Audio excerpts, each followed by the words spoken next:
Good day, Crime Talk aficionados, and this is Scott Reisch of Crime Talk, and thanks for watching. Let's take a look and see what we have on the docket today. First, Harvey Weinstein closing arguments have begun, and the defense is taking no prisoners. A tragedy in South Carolina. Have you heard about Operation Santa's Naughty List? And our dumb criminal contestant of the day just wants her mommy. Let's talk about it.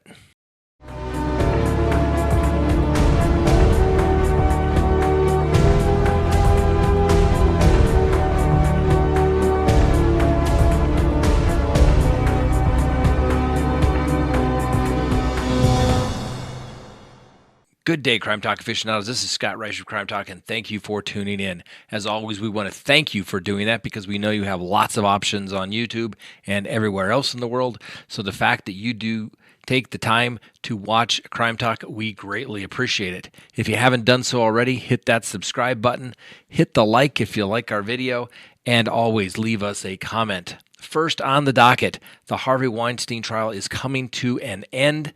And in fact, the defense started their closing argument today. The prosecution will go tomorrow, and then the jury will begin their deliberations on Monday. The defense is taking no prisoners. The defense attorney, Donna Rotuno, who's been the primary attorney for Mr. Weinstein, has stated that basically this is a case of all about the money, as she pointed to Gloria Allred sitting in the courtroom proceedings as she sits there every day throughout the proceedings, basically alleging that these two alleged victims had no career at the time, kept in touch with them, and then when in fact the allegations came out by Ronan Farrow in his article that basically these people are all relevant again. They have their agents, they have their attorneys looking for a pot of gold at the end of the rainbow, right where Mr. Harvey Weinstein appears to be. Ms. Rotuno went on to say that she all but felt sorry for Miss Mann during the closing arguments. In fact, she said that the victims were just being used by the New York District Attorney to get Harvey Weinstein. Now remember, these are the same district attorneys that went after, or at least looked at Harvey Weinstein and didn't prosecute years ago. What changed now other than they felt like they had to go forward, or was there truly a crime that has been committed? A district attorney has an ethical obligation not to take a case to trial unless they believe they can prove the case beyond a reasonable doubt. So the question then becomes, what's changed other than the passage of time and the Me Too movement? You decide. Ms. Rotuno also went on to say that they showed photographs of the naked Harvey Weinstein simply to shame him. This wasn't a case about identification. It had nothing to do with it other than the tactics by the district attorney to try and shame, embarrass Mr. Weinstein. Now, Rotuno has basically said this case is not about basically being the moral guy, and what I have reiterated as her closing argument would be, and sounds like I was pretty spot on, that you may not like Mr. Weinstein. You may in fact think that he is a pig, but that he did not have anything but consensual encounters with all of these women. You may not like how it went about. You may not like how it started or ended, but it was completely consensual. And here, once again, the defense attorney is using the victim's own words in the emails that they wrote over the period of some 4 years later to say, why do you keep contacting the man that supposedly sexually assaulted you and asking for dinner and ticket and reservations and references to various clubs? Well, you do that because a lot of, as at least one complaining witness has said, that she didn't think anything inappropriate happened at the time. So, once again, if you go back and you look at our videos, and maybe we can put a link to it, the 12 undeniable truths from a criminal defense attorney's perspective, it is always about the money. And when people say it's not about the money, then you know it's absolutely about the money. Like I said, Weinstein may be a pig, but it doesn't look like they've proven their case beyond a reasonable doubt to these individuals. It's ultimately up to the jury, and I could be wrong. We'll just have to wait and see. Next on the docket, tragedy in South Carolina. It was with extremely heavy hearts that the police announced that they had found the body and that the coroner has identified Faye Swetlik at a news conference. The police are treating the case as a homicide. There have been no arrests at the time, and the police say that the investigation is fluid and they are working diligently. Apparently, a deceased male was found during the search, and it's unclear what that individual may have in relation to Faye. This is a scary case of all parents where Faye was last seen playing in her front yard after taking a bus home from school on Monday. And more than 250 officers and investigators have spent the last 5 days desperately searching for her. The first grader at Springdale Elementary School got off her bus on Monday afternoon and safely arrived at her house in the Churchill Heights neighborhood in South Carolina. But sometime around 3:45 p.m., her family realized Faye was missing. Police were called around 5 p.m. and began a search with more than 100 law enforcement officer personnel. This also included search dogs. That number increased by Tuesday to 250, as well as the FBI assisting in the search. Police had been asking for anyone to provide any video security systems in the neighborhood, like Ring doorbells, to see if they could, in fact, help the police. So, unfortunately, she was found, and they're treating the case as a homicide.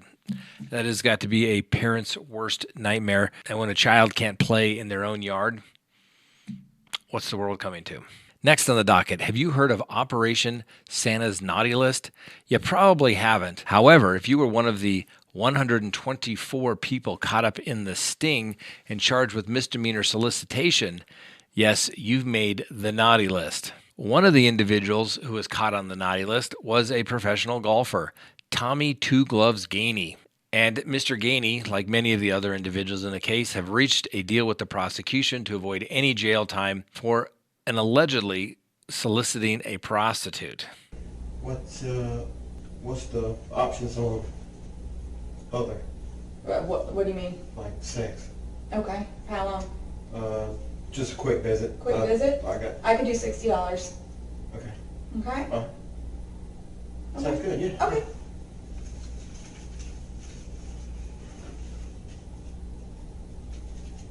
I'll let you count that to make sure it's right. I'm gonna be in town for the rest of the week. Okay. All the way up until Sunday, so. Mr. Gainey is going to serve 11 months probation, take a human trafficking class, complete 100 hours of community service, and pay fines and fees. Now, Gainey's been around for a while. He had turned pro in 1997, and he earned his tour card, and obviously he's had some sponsors over the years. It's unknown whether his sponsors are going to leave Mr. Gainey. It's definitely going to be much more expensive and not the happy ending that he was looking for, and actually negotiating over $60. Mr. Gainey, good luck with that, and let's stay on Santa's good list. Next on the docket is our dumb criminal contestant of the day, and she just wants her mommy. Well, Rebecca Duarte returned home after a crazy night of drinking and bowling. And when she got home, she was looking to have relations with her boyfriend. Well, it was apparently late. He was tired and said no. Duarte was apparently a little upset, and an argument ensued. And instead of just letting it go, she pursued the boyfriend. Well, the boyfriend felt a little threatened, decided to actually make his way outside. Ultimately, the police were called, but in the meantime, Miss Duarte busted out the panes of window glass on the front door and then ultimately attacked her boyfriend. When the police arrived, Miss Duarte was arrested, even though the boyfriend did not want her prosecuted or arrested that evening. As we have learned on Crime Talk, it is not up to the victim as to whether the case should proceed. The victim is simply a witness in the case, hence the reason why it always says the people of the state of blank versus the defendant. The other victim is simply a witness. They can give input on the case, but it's ultimately the district attorney's discretion as to whether the case will go forward. In this particular case, the police and the district attorney have determined that Ms. Duarte was the initial aggressor, and she was charged with domestic battery. Ms. Duarte refused to sign all paperwork and had to be helped from the yard to the police car, as well as out of the police car at the police station because she was so intoxicated. But she kept repeating, I just want my mommy. I just want my mommy. And that's what a lot of people want when they get arrested. But they should have been thinking and asking themselves, would mom say this is a good thing to do? Probably not. Make good decisions, ladies and gentlemen. Now, let's take a quick moment for a shameless plug. For all of you who do not know, you can go to scottreisch.com and sign up for a free weekly newsletter. You can go to Crime Talk's Instagram. You can go to Crime Talk on Facebook, and you can sign up for notifications that we put out there. You can also listen to Crime Talk as a podcast. Yes, you don't get to see me recovering from my facial thing for pre-cancer cells on my face, but you can listen to me. Just simply go to all the podcast download spots, type in Crime Talk with Scott Reisch, and you can download it, and you can get us on a daily basis. So if you can't watch your YouTube, or you can listen to it on a podcast. And ultimately, if you would like to be covered in Crime Talk gear, like a nice t-shirt, maybe a sweatshirt, or even a mug, like one of these bad boys, or like this one. Yep. Just hit the little link below down there to Teespring. You get it, and Crime Talk will send you the mug directly to you, and I think it takes less than a week, and they're very reasonably priced. And it's not for any reason other than people asked for them early on. I assure you, I think I make about $1.50 per mug. So I'm not going to quit my day job just yet, but if you'd like to have the same gear that I use, go ahead and give it a shot. Thanks for watching. Have a great day.